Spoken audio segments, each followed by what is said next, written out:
আজকে কথা বলবো ঘেটুপুত্র ৩ মোস্তফা সরোয়ার ফারুকীকে নিয়ে। ফারুকী ঘেটুপুত্র বলার কারণ হচ্ছে ফারুকী বাংলাদেশের চলচ্চিত্রের গুণী নির্মাতা অনেকের কাছে। তো উনি বাংলাদেশের যে সোশ্যাল ট্যাবুগুলো আছে, সমকামিতা, এক্সট্রা ম্যারিটাল অ্যাফেয়ার, এগুলো আমরা দেখেছি উনি চলচ্চিত্রে ঢুকিয়েছেন এবং সোশ্যাল ইনকর্পোরেট করেছেন। কারণ বাংলাদেশ হচ্ছে মুসলিম সংখ্যাগরিষ্ঠ একটা দেশ, যে দেশে এই ট্যাবুগুলো কিন্তু এখনো সমাদৃত না।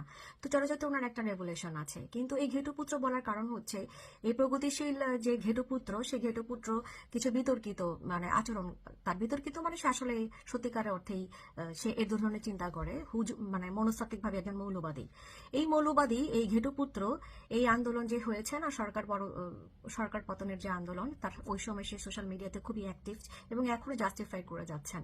তো তার সোশ্যাল মিডিয়ার পোস্টটা ছিল এরকম যে সে আন্দোলনকে বলেছে যে এটা ছাত্র জনতার আন্দোলন না। যারা এটা মনে করছেন যে এটা শুধু চাকরির জন্য বা কোটার আন্দোলন, তারা প্রকাশ স্বর্গে বসবাস করছেন। এই আন্দোলনটা সমঅধিকারের আন্দোলন, সরকার বদলের আন্দোলন, স্বৈরাচারের আন্দোলন। To the people, for the people, of the people, এটা এই ঘেটুপুত্র বলেছেন। ঘেটুপুত্র নিচে আরো কোট করেছেন যে উনি শাহবাগী আন্দোলনের ছাগু ট্যাগ নিয়ে উনি কিন্তু এবং যদির ক্ষেত্রে স্বাধীনতা নিয়ে প্রশ্ন করেছিলেন। আমি ওনাকে ঘেটুপুত্র এই কারণেই বলছি, উনি তো চলচ্চিত্রে এই সমস্ত জিনিস ঢুকিয়েছেন, সমকামিতা এইসব। আবার এই লোকই মনে মনে চাচ্ছে যে দেশটা পাকিস্তান হয়ে যাক। কেন? কারণ হচ্ছে যে এখন যে জাস্টিফাইড উনি করছেন যে স্বৈরাচার বিরোধী আন্দোলন ছিল ছাত্র জনতার আন্দোলন। আমি ফারুককে বলতে চাই যে এখন কি হচ্ছে। আপনি এটাও লিখেছেন যে 17ই জুলাই পর্যন্ত শহীদের রক্ত বৃথা যেতে দেওয়া হবে না। তাহলে 5ই আগস্ট থেকে এই পর্যন্ত যতগুলা আওয়ামী লীগ করার কারণে এবং 71 চেতনা ধারণ করার যে যাদেরকে হত্যা করা হচ্ছে, লাঞ্ছিত করা হচ্ছে, ছাত্রদের শিক্ষকদেরকে মব করা হচ্ছে, এগুলাকে আপনি সোশ্যাল জাস্টিফাইড কিভাবে করবেন? এগুলো সম্পর্কে আপনার পোস্ট নাই কেন? তখন যদি স্বৈরাচার হয়ে থাকে, আপনারা যেটাকে স্বাধীনতা বলছেন, স্বৈরাচার বিরোধী আন্দোলন বলেছেন, তাহলে এখন কি? মানে সেই স্বৈরাচারে তো আমরা ফিরে আসলাম। এই জন্যই ওনাকে ঘেটুপুত্র বলবো। ঘেটুপুত্র শুধু এখন এগুলো জাস্টিফাইডে করেন না। আমরা দেখেছি যে আমি আজকে খবরে দেখেছি যে গোলাম আজমের ছেলে আজমি, উনি উনি মুক্ত বাতাসে এসে বলেছেন যে বাংলাদেশের জাতীয় সঙ্গীত পরিবর্তন করতে হবে। আমরা জানি তো, আমরা এগুলা জানি। যখন এই কোটা আন্দোলন নামে যে আন্দোলনটা হয়েছিল, জামাত যখন প্রকাশ্যে বলেছিল যে এই আন্দোলনে এটা জামাত এবং শিবিরের নেতৃত্বেই হয়েছে, শুধু ছাত্র জনতার বিজয় বললে হবে না, আমরা জানি। তখন আমরা যারা প্রতিবাদ করেছিলাম সোশ্যাল মিডিয়াতে, যারা চিন্তা করি একাত্তরকে নিয়ে, আওয়ামী লীগের রাজনীতির কথা বাদ দেন, 1971 সনে আমাদের দেশ স্বাধীন হয়েছে, আমরা একটা সার্বভৌমত্ব রাষ্ট্র পেয়েছি।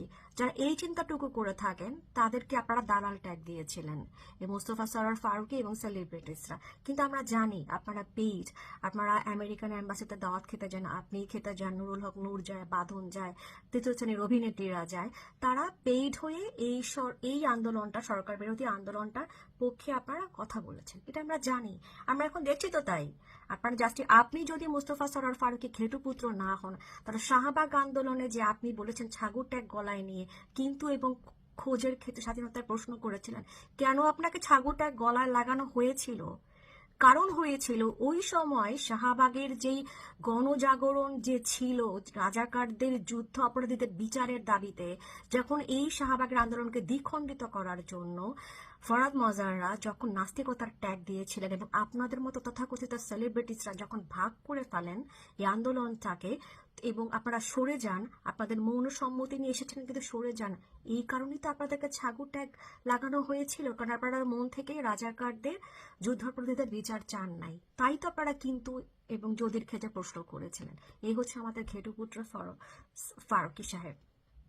আমি ঘেটুপুত্র ফারুকী সাহেবকে বলতে চাই, 5ই আগস্ট থেকে এখন পর্যন্ত যতগুলো হত্যা হয়েছে, এখন স্বৈরাচার সরকার, অবৈধ সরকার, অসাংবিধানিক সরকার, 2 শিশু উপদেষ্টা এবং বাইরে যে 2জন আছে অলিখিত উপদেষ্টা, তাদের যে তাণ্ডব চলছে সমন্বয়কের নামে, শিক্ষকদের পেটানো নিয়ে, যে আপনি আপনার মত প্রকাশের জামাতের বাইরে আপনি কোনো কথা বলতে পারবেন না। আজকে দেশে দ্বিজাতি তত্ত্বের কথা বলে যে 47 সালে ফেরত যেতে চায় মাহফুজ আবদুল্লাহরা, আপনারা ফারুকীরা চুপ। আপনারা চুপ থাকবেন কারণ আপনারা ঘেটুপুত্র। আপনারা সমাজে সমকামিতার মতন বিতর্কিত বিষয়গুলো ঢুকিয়ে মানুষকে মনস্তাত্ত্বিক রেগুলেশনের দিকে যান, আর আরেক সাইডে তওবা পরে দাড়ি টুপি পরে আপনারা পাকিস্তান হওয়ার রাজনীতি করেন, আপনারই তো ঘেটুপুত্র। এই ফারুকী সাহেব হচ্ছে ঘেটুপুত্র 3।